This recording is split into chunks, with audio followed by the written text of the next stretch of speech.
screen. So as we mentioned yesterday, we just had a basic introduction on top of the data and what is relational database and what is non-relational database. So today we'll be starting or focusing on relational database management system. Today the main topic will be covering what is data normalization. So we'll be just try to bring one unnormalized form of data to normalized one. Okay, this is one stuff. So I'll be covering again the main thing on top of keys today once more time. Yesterday we had a good example on top of relational database. What is primary key? What is foreign key? Just I'll be repeating this thing once more time. And after that, at the end of the courses, we'll be install one particular database for our hands-on perspective. It is MySQL. It's an open source tool.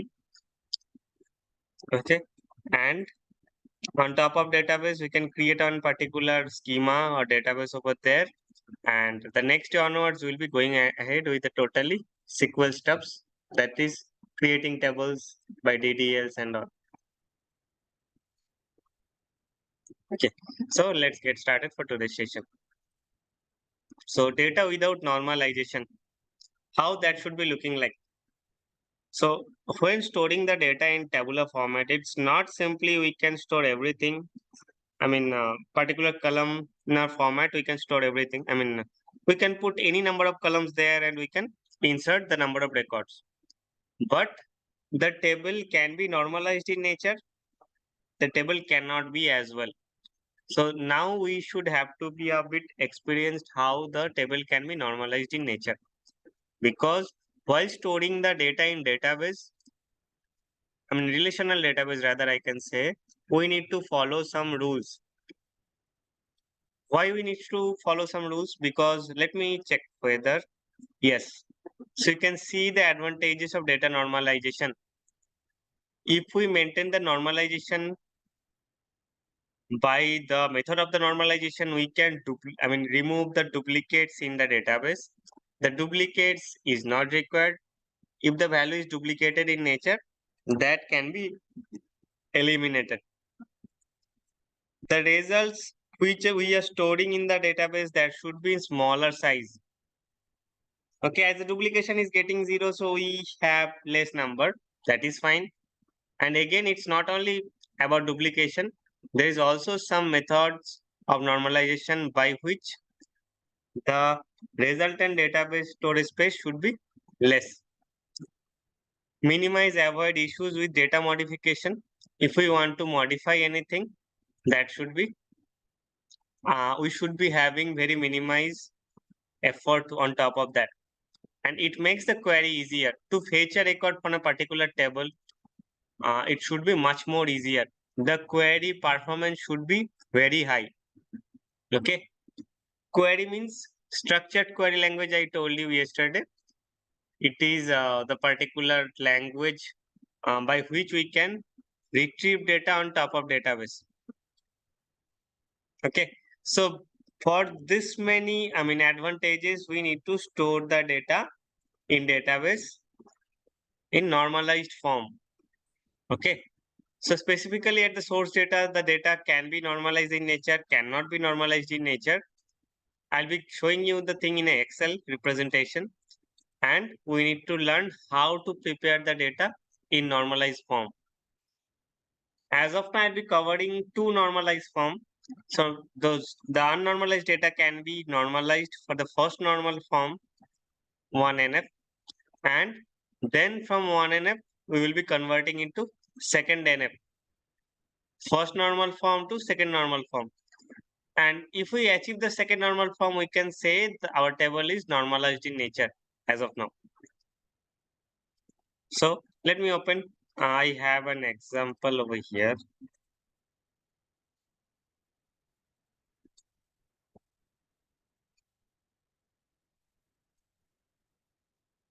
Okay, this is fine as of now.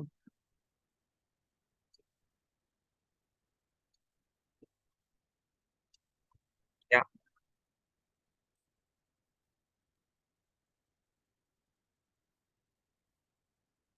So suppose we have a data which is not normalized in nature. So this is our source data.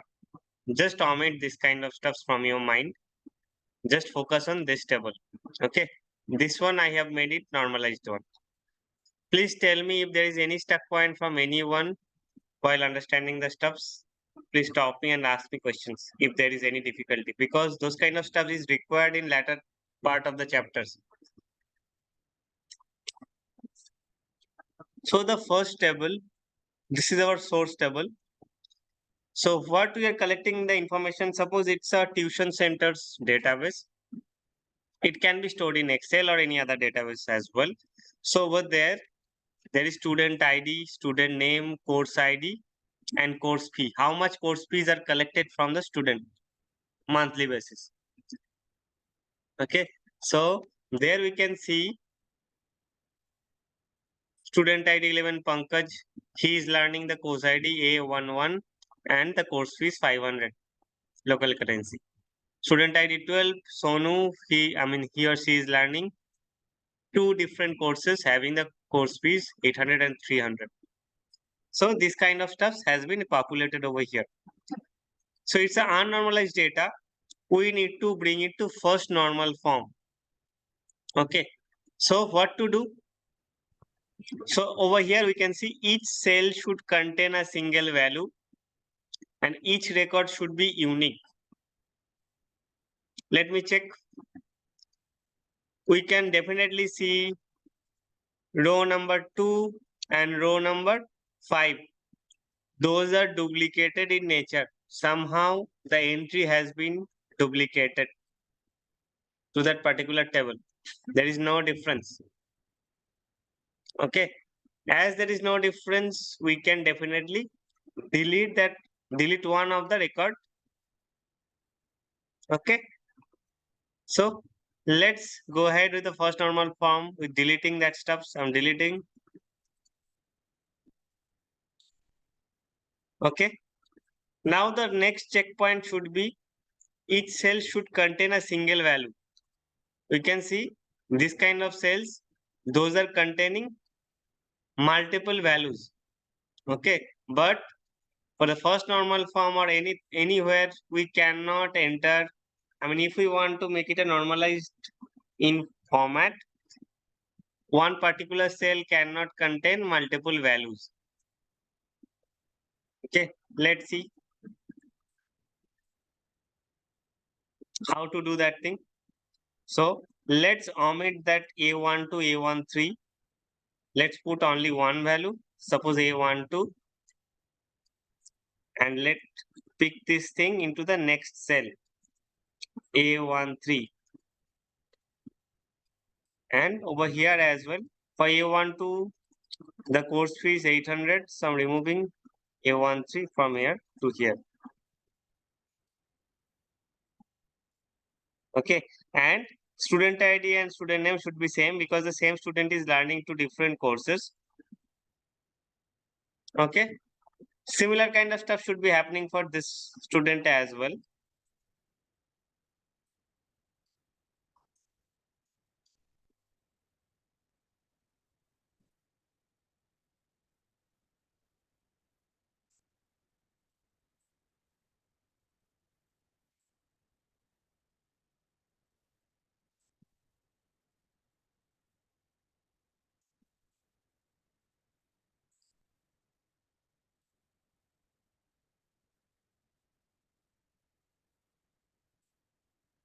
Okay, now we can say our table has met of both of the conditions. Each cell should contain a single value. That is fine. Each record should be unique. You can see both of the condition or criteria has been met by our table. So our table is now in first normal form. Okay, so this is our table. I have also mentioned the same thing over here. Okay, so it's fine. Moving to the next thing, second normal form. So from first normal form, we need to go to second normal form. What is second normal form? It's very much important as well. We need to learn it properly. So when we can convert it, so it must be in first normal form. Yes, of course, our table is now in first normal form, and now I need to convert it. So first of all, in this particular table, we need to identify which is the primary key of that particular table. Primary key concept I have shown you yesterday session. I'll be repeating once more time. Primary key is a particular column, or it can be combination of more than one columns. Okay. Primary key should be this, and primary key should be unique in nature. Over here, till this table, we can say student ID can be a primary key. Expect this 12. 12 is repeated in nature. In this column, we can say primary key student ID, because this is unique in nature. But it's bring it in the first normal form, as the data is multiple data is there. So that's why we need to split the record into twice. So that's why student ID 12 is coming twice. So now I cannot say student ID alone is a primary key. Rather, we can take the combination of student ID and course ID. Okay. Combination of student ID and course ID can be primary key or unique key. You can see 11A11. The combination of 11 and A11 is unique in nature. A student having one course ID, you can see the combination of these two column is unique in nature, and I can say it's a primary key.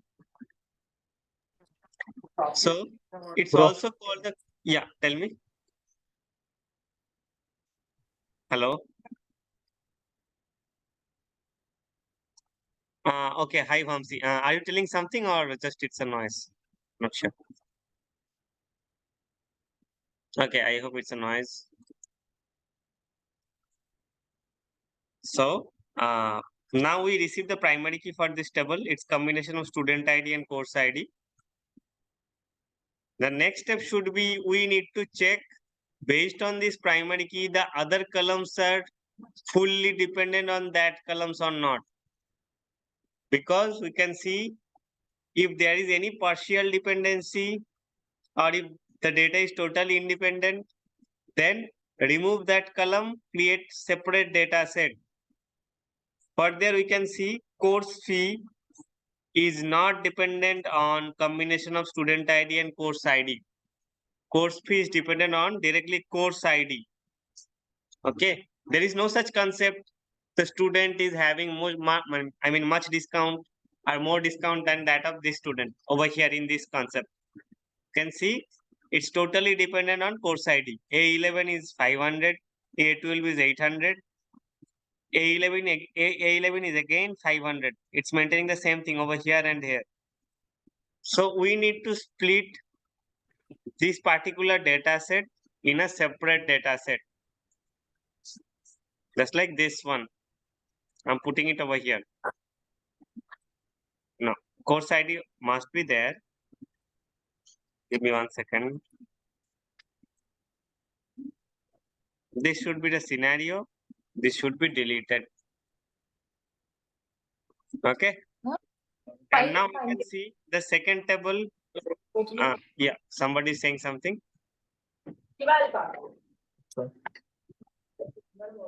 Arun ఎక్కడ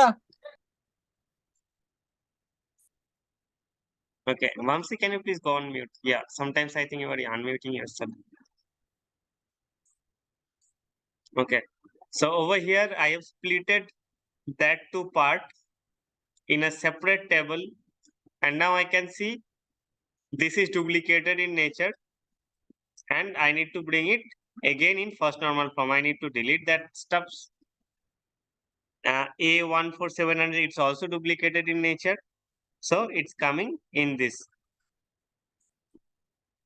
Okay, so nothing but I have just put the same thing over here.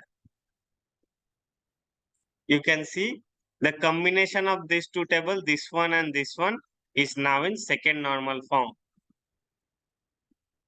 It's a bit, not actually, it's easy as well. just have a concentration on top of that.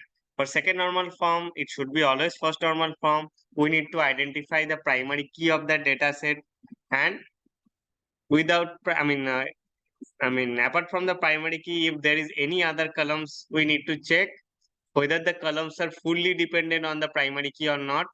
If there is any partial dependency, then we can eliminate that columns from that data set, eliminate that column as well as the partial dependent column as well.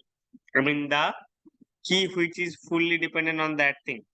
So that's why I have eliminated that stuffs, course ID and course fee in a second one. Now the combination that I think the particular table has been, this particular table has been splitted into two different tables, and this is maintaining the second normal form. Whenever I want to know how much Sonu is paying, when we'll be learning SQL, yesterday as well I was mentioning that there is foreign key, primary key concept. So for this particular table, the course table, course ID is the primary key, but the same course, the same course ID is not a primary key in that table.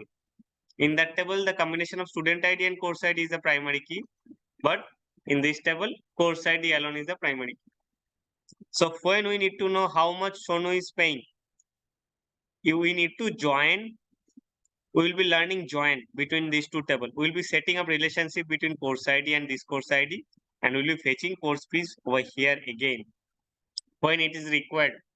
But for the storage purpose, we need to bring the tables into normalized form. Okay. The concept is clear for everyone, especially for the second normal form.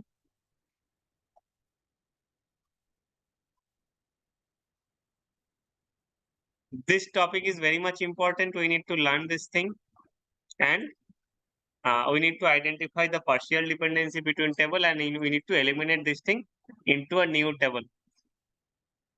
Here the two tables are being splitted, but while fetching the records, if we have two tables, there will be no issue of fetching the record. It should be much more smoother as well as faster.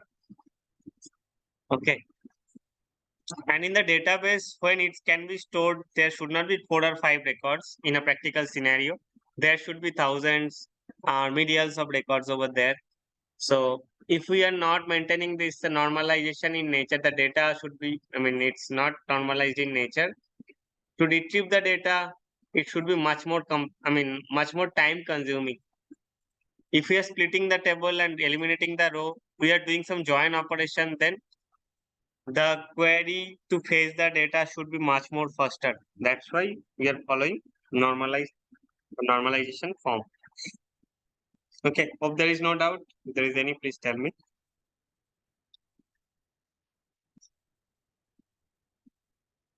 Okay, I hope no. I'm repeating this concept once more time. Primary key should be unique for a particular table. Composite key over here, we are seeing the composite key over here, the combination of student ID and course ID.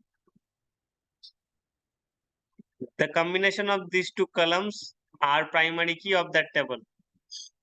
So the composite key is playing the role of primary key for that particular table. Okay. And the foreign key I told you, just like for this table and this table, course ID is playing alone the key of the role of foreign key, and over here course ID is the primary key. So we need to join between foreign key and primary key to get this columns data into this columns data. Now, this tables back. To get this data again, to get each of the students individual course fees, we can join between these two tables, means foreign key and primary key needs to be matched, and the data will be picked it up again over here. So this is the concept of when we will be just doing the normalization. We need to think about what should be the primary key as well as the foreign key for a particular table. So based on that only we can set up relationship, or we can join multiple tables in a single table and fetch the other records too. Okay. Can you please repeat for composite key? I did not understand. Okay. Composite key. Over there, composite key can be primary key as well as foreign key. Okay. First of all, composite key is combination of more than one column. So just like this table, we have course page 2 over here. 500. Let me just put it.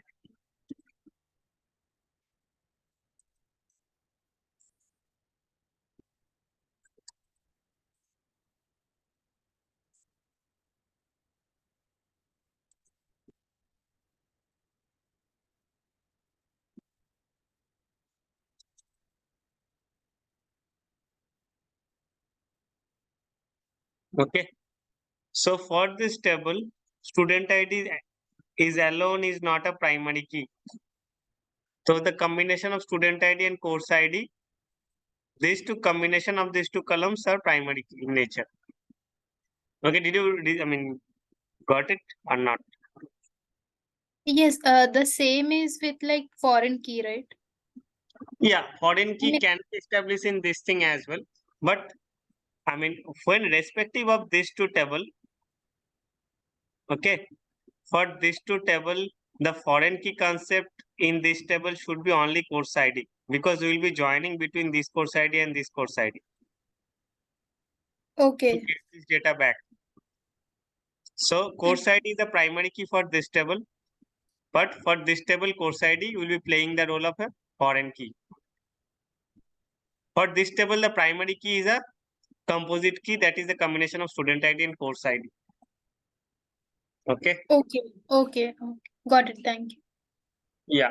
If there is any issue, tell me, then I'll be showing with another example. I'll try to build it up. But if there is nothing, then it's fine. This is clear now for me. Okay, okay, fine. Later, maybe when we'll be doing some exercises as well, we can have another exercise or example. Okay, thank you. Hopefully, it's clear for everyone to. Now, we will be moving some practical exercise, not today. So the day after tomorrow. And so first of all, what is database? So I'm showing this example in Excel format. But when real time, you will be onboarded in a particular project and they will be handling lots of data, lots of tables together. In this kind of columnar structure, you need to save it inside a database. So database is nothing but a repository of storing this kind of data. The basic unit of database is obviously table, but irrespective of table, we can see there are multiple components available over there.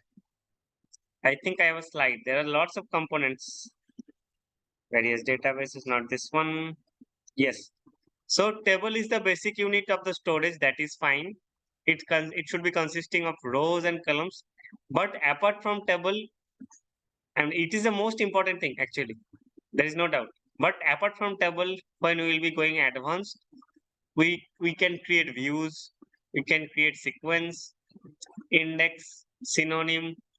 There is materialized view, store procedure. I haven't mentioned this thing. So on top of table, we can build the other complex objects. So those are also database objects.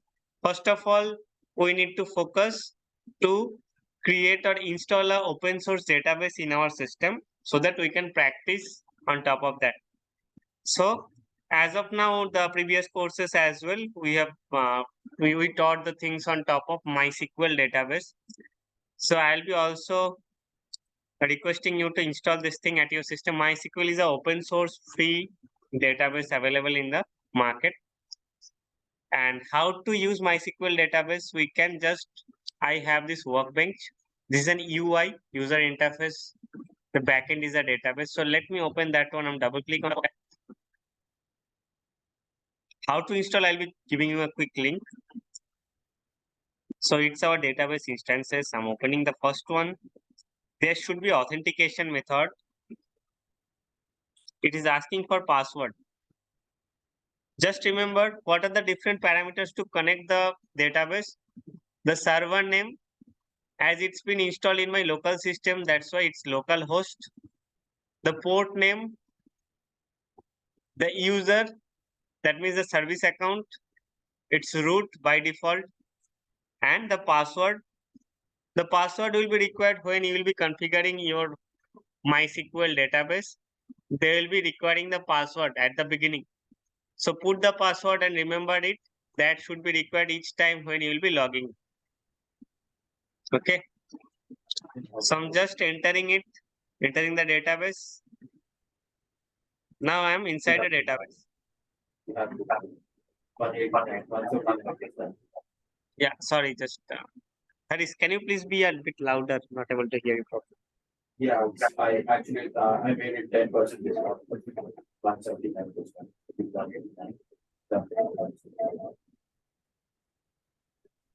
Sorry, anyone, can you please help? I was not able to hear properly. Or Haris, can you put your question in chat?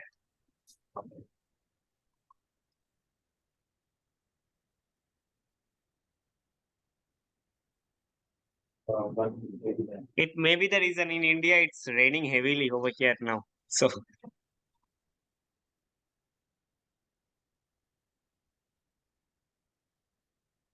are you putting the question on in your chat or not sure?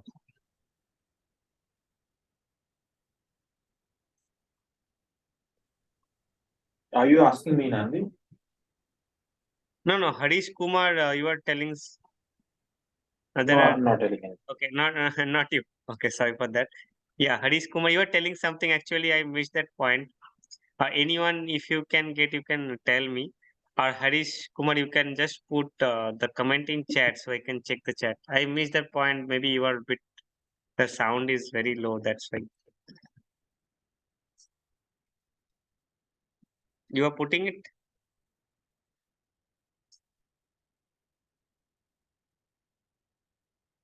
Okay, not sure. Maybe your issue is solved. Okay, you dropped it. Fine. Okay, I have entered to a particular database. It's MySQL database, and over there we can we can create multiples. Those are called schema as well. Inside that database, MySQL database, those are separate schema. Schema is nothing but it's a subset of this database instance. The entire database instance can be splitted into multiple database based on different subject area. Okay, suppose I have created this new database instance over here for our training purpose. Whatever I'll be coding, I can store. Suppose in the table section, if I just expand the database, there can be this kind of components: tables, views, store procedures, function. As of now, we'll be concentrating only on tables. So first of all, we'll be creating tables. Okay, so those are different tables we have worked in previous session. I'll be dropping all those tables. I'll be deleting all those tables before. Monday's class. Monday onwards, we'll be creating tables and all. So first of all, I'll be telling how to create the databases. So you can do this thing from this. Right click on any of the database and create schema. Okay, put the schema name.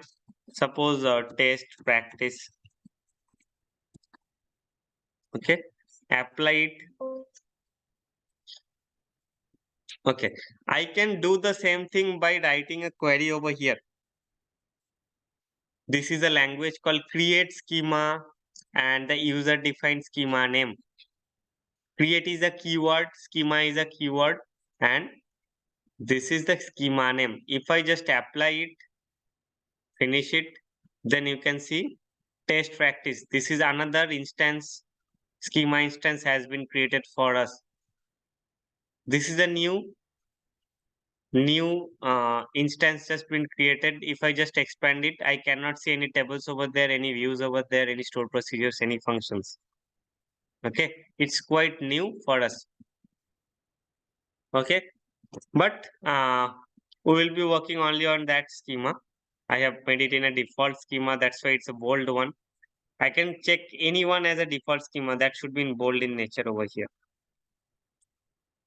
Okay, So this is called schema. And now I'll be telling you to install one particular database. If you're referring MySQL, that is fine. There is lots of database available in the market. And when you will be onboarded in a project, you can see lots of databases are available just like this one. MySQL we will be learning over here, that is fine. There is Oracle, Microsoft SQL Server, Teradata, Postgres, Sybase, DB2, Redshift. Snowflake is there as well. Snowflake is a very important database, is playing a very key, role over here. So for different reason, it's been hosted in cloud. It's been hosted. The data can be computed in distributed in nature as well. Just like Hadoop is processing the data in distributed in nature, similar kind of stuff can be achieved in Snowflake too. That's why Snowflake is a popular database nowadays. It's very much faster and we can do lots of time saving stuffs over there. So those are different databases we can use. Based on what particular database can be chosen by your architect in a project, the database name can be determined. But in each of the database, the overall function is same. You need to store table inside the database, and you need to do queries on top of those tables. That is the overall concept. And the query languages is almost same for each of the database, but there can be some syntactical difference, especially on inbuilt function. Okay, so while learning the functions or learning couple of things over there, we can quickly mention these things. But overall, if you learn only one database with all the functionality, you can see there are 95% of match between each of the databases query. But you have the concept clear. Maybe some particular function is not working. You learned one particular database, and in project you are working in a different database. There can be a code issue, especially for the inbuilt functions for that particular database. You just quickly need to check, the functionality. You just need to check what is the code snippet for that particular database only. So there will be nothing to worry about. You learn this, and in your project you are receiving this. It's almost same, but some syntactical difference is there. But if you are quite expertise on that one, you can definitely identify what should be the difference by searching it in web. Okay. So now onwards, our focusing will be on top of MySQL only. There is a link I can provide it to you. You can install the thing.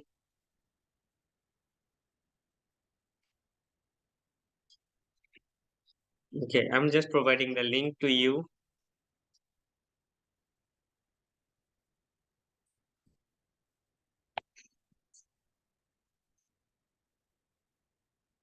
Download this version. Okay, the second one for Windows, and try to install it. While doing the installation, the first step, your by default username should be root. Root should be the primary user, and you need to configure with the password. And the password, you can just keep remembering the password each time when you will be logging into this database. It will be requiring that particular password. So just remember the password too. And the installation is very simple. It should be hardly take 15 minutes, but just try to install it quickly. The next day onwards, we will be working inside the database. So I'll be doing the coding. You can parallelly also do the coding steps, especially who are already have the experience. I think there'll be no issue for your side. But if you are quite new, then maybe you need to follow it. So whatever coding practices we are doing in the class, just follow the same thing at your machine. So that should be very much helpful for you. Okay. So any other thing, database schema we have covered, database objects we have covered. Yes, nothing for today as of now. So install the database at your site, and tomorrow onwards we'll be learning the coding languages inside the database. How to create table, how to alter tables. So DDLs, DMLs will be following in next session. After that, we'll be going deeper on top of only DQL. That is the select statement with various topics. We'll be aggregating data, we'll be doing some analysis on top of data, putting different stuffs over there. We will be identifying the rank of a particular data and all. So we'll be learning this thing gradually one by one. First of all, I'll be requesting you to have a database installed at your side so that the hands-on part should be smoother for everyone. Okay. Okay. Any doubt from anyone?